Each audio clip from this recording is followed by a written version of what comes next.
In the late 13th century, the Mongol Empire, with its relentless expansion across Eurasia, set its sights on Java, a vital island in what is now Indonesia. This tale of intrigue and defiance began when Kublai Khan, ruler of the Mongol Empire, demanded tribute from the Javanese kingdom of Singhasari, led by the proud king Kertanagara. In a stunning act of defiance, Kertanagara not only refused, but also mutilated the Mongol envoys, a grave insult that enraged Kublai Khan. Determined to assert his dominance, Khan assembled a colossal force of 30,000 troops and 1,000 ships to subdue the island. However, upon reaching Java, the Mongol invaders faced unexpected turmoil. The death of Kertanagara had ignited a power struggle, with Jayakatwang rising to control Singhasari. Seizing the moment, Raden Wijaya, a key figure from Kertanagara's era, struck a deal with the Mongols. He promised to help them defeat Jayakatwang in exchange for their support in reclaiming his own throne. The Mongols, eager for a quick victory, agreed, leading to a fierce campaign and the pivotal Battle of Sembuwuk, where Jayakatwang was overthrown. But Wijaya's true strategy was yet to unfold. He invited the Mongol leaders to his capital, Majapahit, under the pretense of celebrating their victory. Instead, they were ambushed, leading to a devastating defeat for the Mongols. Overwhelmed and disorganized, the Mongol forces were forced to retreat. Their dreams of conquest dashed. This dramatic victory showcased the Javanese people's remarkable resilience and tactical brilliance, turning the tide against one of history's most formidable empires. To understand the events that led to this historic clash, we must turn back to the year 1292. This was the era when Kublai Khan, the ambitious grandson of the legendary Genghis Khan, had cemented his control over China, establishing the Yuan dynasty with an iron grip. His empire, renowned for its military prowess and vast territorial expanse, was not content with its current boundaries. Java, an island strategically positioned in the heart of Southeast Asia, emerged as the next target of his expansionist ambitions. Rich in resources such as spices, precious metals, and fertile land, and with a thriving trade network that linked it to both the Indian Ocean and the South China Sea, Java represented a lucrative prize. Kublai Khan's desire to dominate this vibrant and economically vital island was driven by both the promise of substantial wealth and the strategic advantage it would confer in consolidating Mongol influence over the region. The seeds of the conflict between the Mongol Empire and the Javanese kingdom of Singhasari were firmly planted when Kublai Khan, the ambitious ruler of the Yuan dynasty, sought to extend his influence into Southeast Asia. In 1292, Kublai Khan sent a diplomatic mission to Singhasari, led by a high-ranking envoy tasked with delivering an ultimatum to King Kertanagara. The envoy's arrival was more than a simple diplomatic gesture. It represented the Mongol Empire's calculated attempt to assert its dominance over Java, a strategically significant island rich in resources and trade potential. The Mongol demand was clear: submission and tribute to the Yuan dynasty. King Kertanagara, however, was a monarch renowned for his fierce independence and pride, unwilling to bow to Mongol supremacy. In a dramatic act of defiance and profound disrespect, Kertanagara ordered the mutilation of the envoy, cutting off his ears and branding his face with a symbol of his contempt. This brutal and humiliating response was not just a personal affront to the envoy, but a deliberate insult to the Mongol ruler himself. The act was a direct challenge to Kublai Khan's authority and honor, fueling a deep-seated anger that would compel the Mongol Empire to launch a punitive expedition against Java. This sequence of events set the stage for an epic confrontation, as Kublai Khan's wrath would soon be unleashed upon the Javanese kingdom, leading to a clash that would become a testament to the resilience and tactical acumen of the Javanese people. Enraged by the grievous insult and fueled by a desire to restore his honor and assert Mongol dominance, Kublai Khan orchestrated an immense punitive expedition that was nothing short of monumental. Historical accounts reveal that this vast undertaking included up to 30,000 highly trained troops, a diverse force that epitomized Mongol military might. These soldiers comprised an elite assembly of cavalry, renowned for their speed and shock tactics, along with skilled archers whose accuracy was legendary, and a contingent of engineers equipped to deploy advanced siege weapons such as trebuchets and battering rams. Accompanying this formidable land force was a colossal fleet of 1,000 ships, a staggering maritime armada that included both war galleys and transport vessels, meticulously constructed to endure the long and treacherous journey across the Java Sea. This fleet was not merely a transportation vehicle, but a potent instrument of naval power, capable of engaging in maritime warfare and establishing dominance over the surrounding waters. The Mongol force, having previously subdued diverse and challenging terrains from the steppes of Central Asia to the heart of China, was renowned for its strategic flexibility and logistical prowess. Their campaigns had displayed a combination of tactical innovation and rigorous discipline, qualities that they brought with them to Java. The expedition was meticulously planned to incorporate both naval and land operations, acknowledging the strategic significance of Java and the necessity of a comprehensive approach to ensure a successful conquest. As the Mongol fleet approached Java, it carried the immense weight of Mongol prestige and the expectation of an overwhelming victory. The Mongols' past successes had instilled a belief in their invincibility, and their arrival on Java's shores was anticipated as the prelude to an easy subjugation of the island.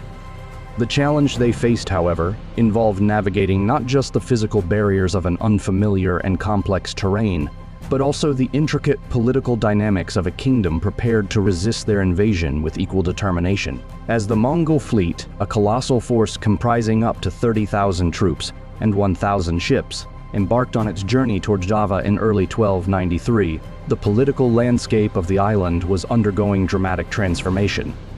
The assassination of King Kertanagara had ignited a fierce power struggle, leaving Singhasari in a state of chaos and uncertainty. Jayakatwang, a formidable rival with a claim to the throne and a long-standing grudge against Kertanagara, seized the opportunity to usurp control.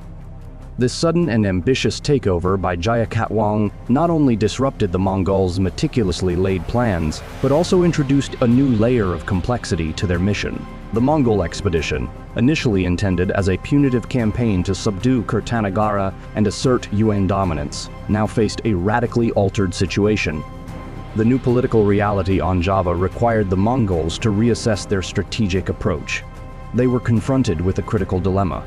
Should they continue their advance against the remnants of Kertanagara's influence, whose downfall had already been largely achieved? Or should they shift their focus to confront Jayakatwang, whose rise posed an immediate and potentially unifying threat to Mongol ambitions? Jayakatwang's control over Singhasari, combined with his ability to rally local forces, presented a significant challenge that could undermine the Mongol invasion's objectives.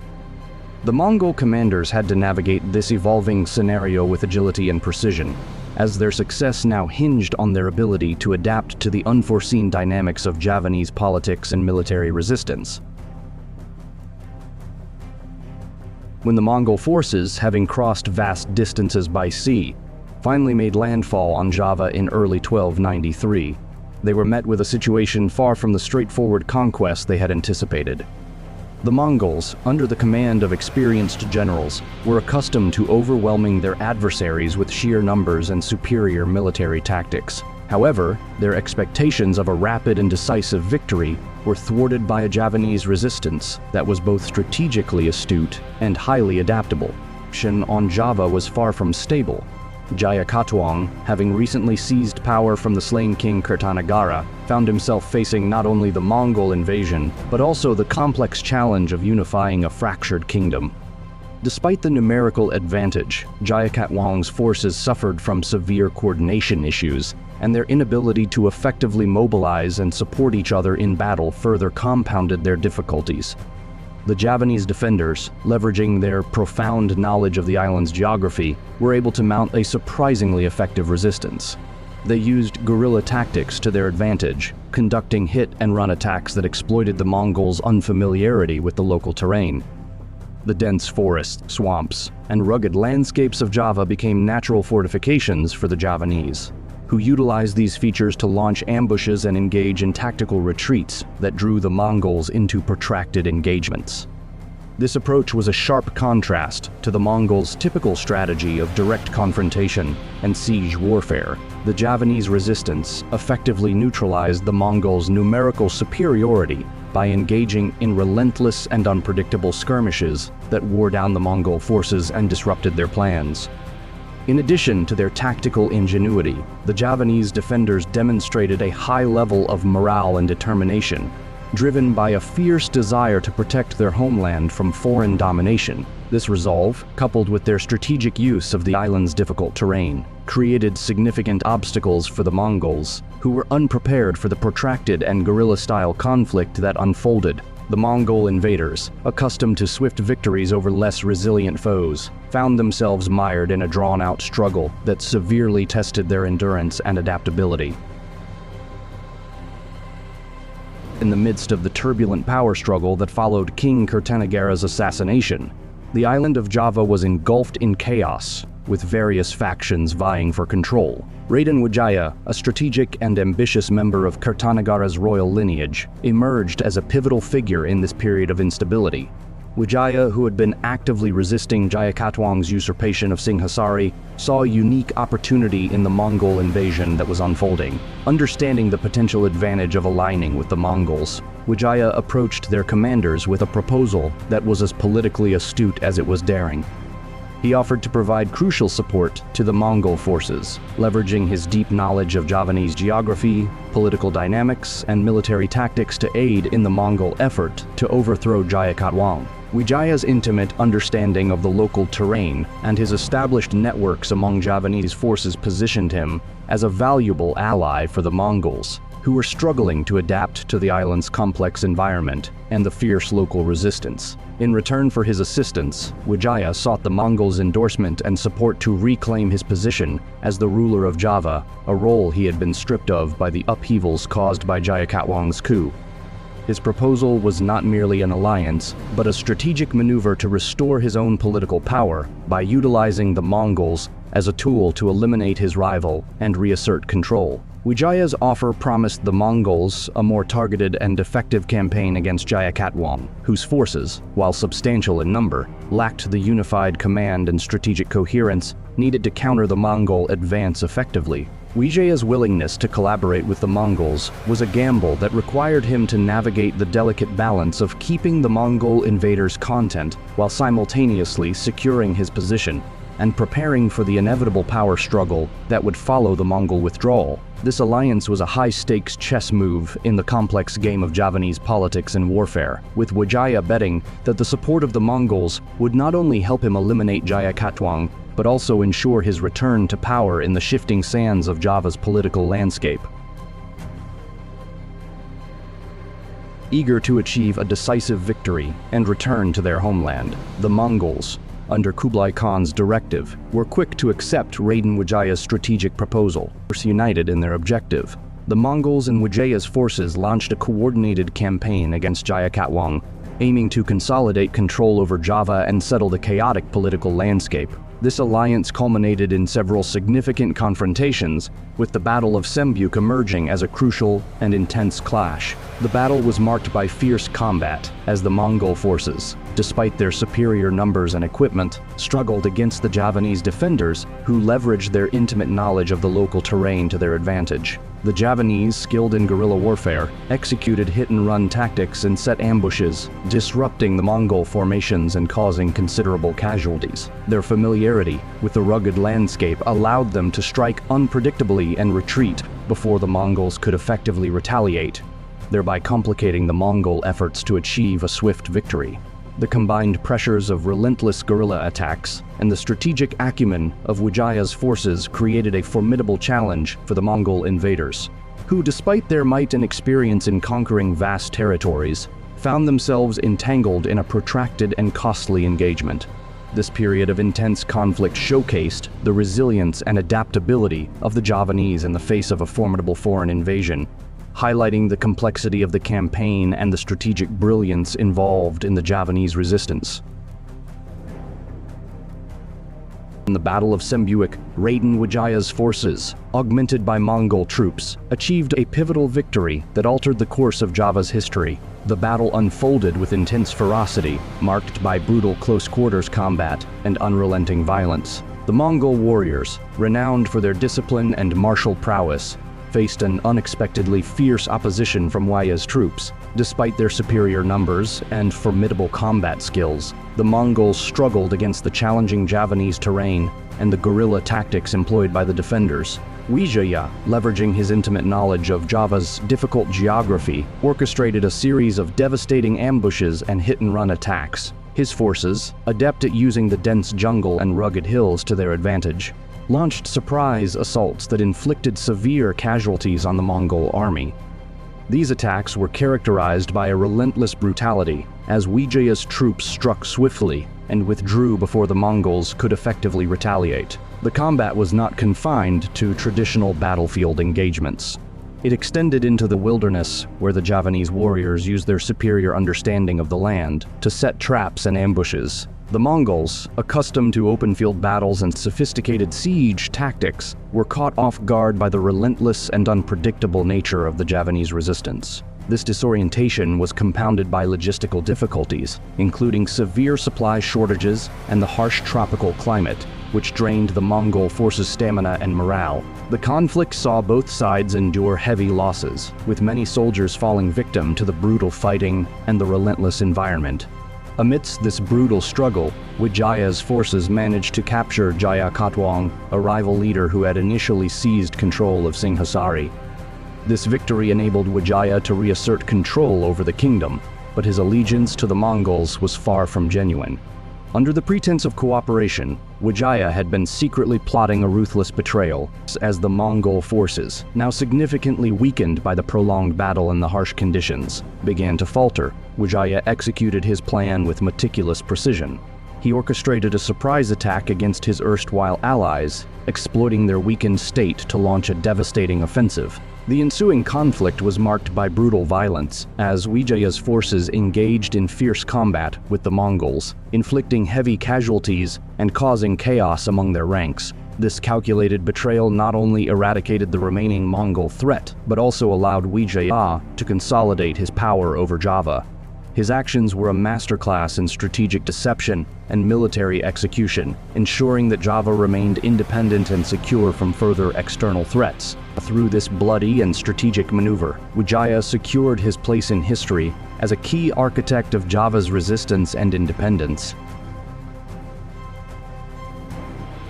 After their decisive victory at the Battle of Sembuwuk, Raden Wijaya seized the opportunity to solidify his power by extending a seemingly cordial invitation to the Mongol leaders. He welcomed them to his newly established capital at Majapahit, presenting the invitation as a grand celebration of their shared triumph and an opportunity to discuss the tribute due to Kublai Khan. The Mongols, exhausted from their grueling campaign and eager to wrap up their mission and return to their homeland, accepted the invitation with anticipation.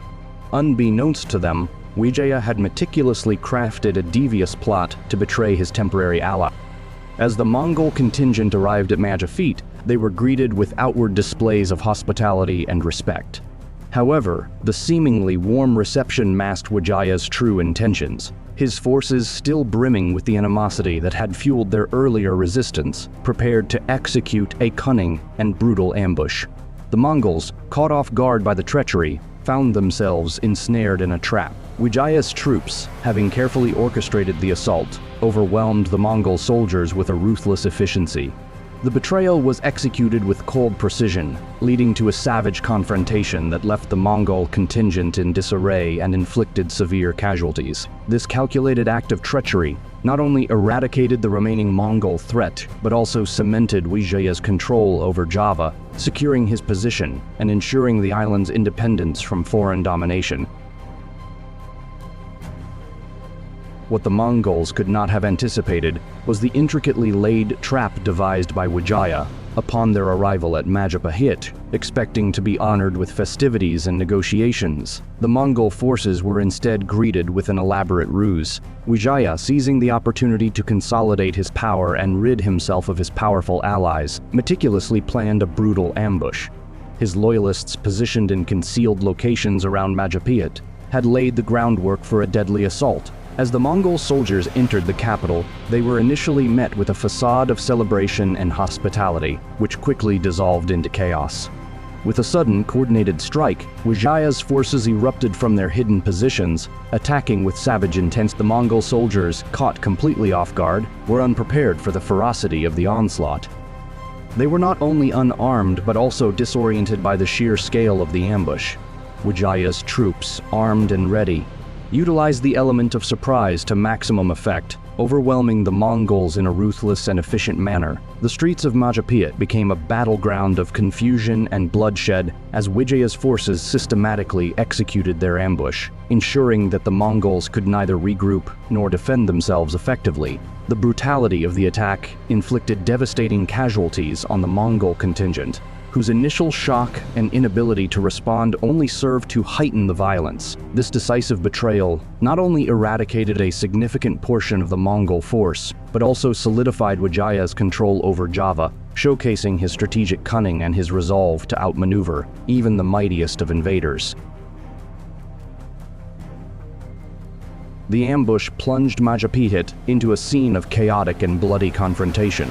As Wijaya's forces unleashed their attack, the Mongol troops, stunned and realizing the gravity of their betrayal, scrambled to regroup and escape the onslaught. The streets and alleys of Majapahit turned into a frenzied battleground, where the surviving Mongols, disorganized and demoralized, sought desperately to flee the relentless assault. Wijaya's troops, adept at guerrilla warfare and intimately familiar with the local terrain, exploited their strategic advantage to pursue the retreating Mongols with unyielding determination. They wove through the labyrinthine paths and dense vegetation, launching ambushes and attacks from every conceivable angle, ensuring that the Mongols had no safe passage. The Mongol soldiers, disoriented and harried by the persistent onslaught, faced a grueling battle for survival as they tried to escape the relentless pursuit of Wijaya's forces. Each attempted retreat was met with fierce resistance, turning the Mongol withdrawal into a desperate and brutal struggle for life. This continuous harassment by Wijaya's forces not only inflicted heavy casualties, but also cemented the complete defeat of the Mongol expedition, underscoring the strategic brilliance of Wijaya and the resolute resistance of his troops. The retreat of the Mongol forces was a desperate and disorganized scramble. Once a formidable and well-coordinated fleet, now battered and demoralized, the Mongol troops struggled to regroup as they faced relentless attacks from Wijaya's forces. The grand ambitions of Kublai Khan, which had once envisioned the conquest of Java, were left in tatters as the Mongols' plans crumbled under the weight of Javanese resistance. Their dreams of subjugating the island were shattered by the relentless and strategic defense mounted by the Javanese. The battered Mongol fleet, now limping back to their homeland, was a stark contrast to the imposing force that had set sail earlier. Their withdrawal marked a decisive turning point, not only thwarting the Mongol invasion, but also securing Java's sovereignty and establishing Wijaya's rule. This dramatic turn of events underscored the resilience of the Javanese defenders and the collapse of Mongol ambitions in Southeast Asia. The defeat of the Mongols had far-reaching consequences that reshaped the course of history in Southeast Asia. As the battered remnants of Kublai Khan's once formidable expedition returned to China, their mission lay in ruins, a symbol of their crushing failure. The catastrophic retreat marked a dramatic shift in the Mongol Empire's ambitions. Their dream of extending their dominion to Java was abruptly ended by the resolute and strategic resistance of the Javanese. The Mongol forces, demoralized and exhausted from relentless guerrilla tactics and ambushes, faced a humiliating withdrawal that shattered their aura of invincibility. This stunning setback had profound repercussions. It signified the end of Mongol expansionist endeavors in the region and cast a long shadow over their military reputation. The Mongol defeat underscored a critical lesson in the limits of their power, revealing that even an empire renowned for its unprecedented military successes could be undone by a combination of local resistance and strategic ingenuity. The Javanese, through their adept knowledge of the terrain and tactical prowess, managed to thwart the Mongol invasion, illustrating that the strength of even the mightiest empire could be challenged and ultimately broken by determined and skilled adversaries. This unexpected turn of events reshaped regional dynamics, reaffirming the resilience and sovereignty of the Javanese people while sending a stark message about the vulnerabilities of even the most formidable forces. Kublai Khan's fury upon receiving news of the defeat was immense and palpable. The failure to subdue Java was not just a military setback, it was a severe blow to Mongol prestige and a direct challenge to their once unassailable reputation. The resounding defeat starkly highlighted the limits of Mongol power, shattering the myth of their invincibility. This humbling experience served as a potent reminder that even the mightiest empire, with all its vast resources and formidable military, was not immune to the inability to conquer a distant, resilient island kingdom like Java revealed that no empire, no matter how powerful or far-reaching its conquests, could claim absolute dominance over all corners of the globe. The crushing reality of this defeat was a sobering testament to the strength and resilience of localized resistance, emphasizing that even the greatest empires are vulnerable to being brought low by determined adversaries. Following the defeat of the Mongols, Raden Wijaya capitalized on the power vacuum to lay the groundwork for the Majapahit Empire, a new dynasty that would rise to prominence in Southeast Asia. This victory not only safeguarded Java's sovereignty, but also marked the beginning of a transformative era for the island.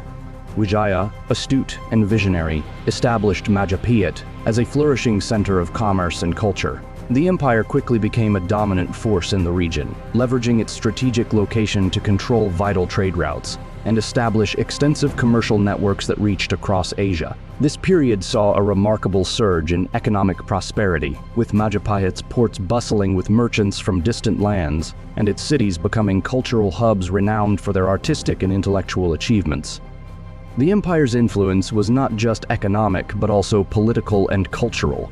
It fostered a golden age characterized by a flowering of Javanese art, literature, and architecture. Majapahit's complex administrative systems and advanced urban planning contributed to its stability and growth, while its diplomatic alliances and military prowess ensured its dominance over neighboring states. The defeat of the Mongols underscored the resilience and strategic acumen of the Javanese, proving that even the most formidable empires could be challenged and overcome. As a result, Majapahit's legacy endured as a symbol of regional power and cultural zenith, leaving an indelible mark on the history of Southeast Asia. Raden Wijaya's triumph over the Mongols stands as a profound testament to the resilience, strategic ingenuity, and indomitable spirit of the Javanese people. Facing the Mongol forces, who had long been a symbol of unstoppable military might, Wijaya demonstrated exceptional strategic acumen by turning their own tactics against them. He meticulously orchestrated the ambush that decimated the Mongol contingent, capitalizing on their overconfidence and unfamiliarity with the local terrain. This brilliant maneuver not only preserved his kingdom from invasion, but also marked a pivotal moment in Indonesian history. Wijaya's victory effectively ended the Mongol threat and allowed the Javanese to reclaim their sovereignty. The successful repulsion of such a formidable enemy underlined the effectiveness of local resistance and ingenuity in the face of overwhelming odds, securing Wijaya's place in history as a master strategist and a symbol of national pride and resilience. His actions ensured a lasting legacy that celebrated not only the preservation of Javanese independence, but also the broader message that even the mightiest forces could be bested through cunning and courage. This extraordinary story of Java's resistance against the Mongol Empire remains a powerful testament to how strategic brilliance, unwavering determination, and unity can triumph over even the most formidable adversaries. The tale of how the Javanese, under Raden Wijaya's leadership, turned the tide against a colossal Mongol invasion stands as a vivid example of courage and perseverance. The meticulous planning and execution of the ambush, coupled with the effective use of guerrilla tactics, showcased a profound understanding of both military strategy and local terrain. This remarkable victory not only preserved Java's sovereignty, but also served as a lasting symbol of resistance against overwhelming odds. It underscores the enduring message that even the greatest challenges can be overcome through ingenuity, unity, and an indomitable spirit, continuing to inspire and resonate through history. Thank you for joining us on this historical journey. If you enjoyed this video, please like, share, and subscribe for more captivating stories of resistance and triumph. We'd love to hear your thoughts. What do you think of this remarkable chapter of Indonesian history? Share your comments below and be part of the conversation. Your engagement helps us bring more incredible stories to life.